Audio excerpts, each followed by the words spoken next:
Well, good afternoon. Looking north towards Plymouth.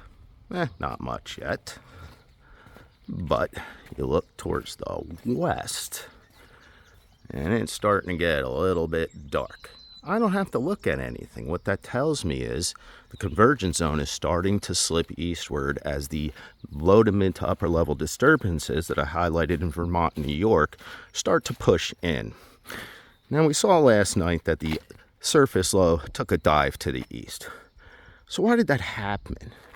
Well, I didn't really have time to cover anything last night, and if you just look at the circulations, they're very, very broad, they're very wide, and when you have that, you just can't get real filled-in precipitation shields. You get more of like that winter scenario where you have haves and have-nots, you have convergence zones, orographic lift, you have dropouts in your valleys and your shadows, you have training cells, small cells, some larger cells, and there's nothing you can do about that. You can't in any way predict that. So you get a blanket forecast like the NWS showed you, right? And then they tweak it. So everyone now gets upset they're not getting 1.5 inches or more. And now they see what it is. Well, they can't do anything about that because the storm potential was for 1.5 inches or more. Then once everyone could see precisely where these little cells and the convergence zones were set up, well, then you could figure it out. See, getting darker and darker to the west.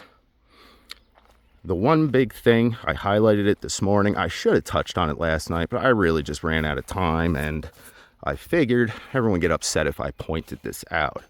The 850 millibar was very dry, very broad. It couldn't transport moisture into the core of the low to mid levels. Therefore, it's not doing a whole lot outside of those convergence zones, now is it? Well, we'll talk about the weather again sometime. We'll figure it all out. I've been doing landscaping all day. Not here, I'm just taking a walk. And we'll get back to it. Get back in the saddle as soon as I can. YouTube analysis will come eventually. But it's a slow process. I got a lot going on, so just kind of give me a little bit of time. But it'll happen. Yeah, the kids are wild over this, so I heard. I'm just checking it out, and they're keeping it pretty clean, so that's cool. Catch you later.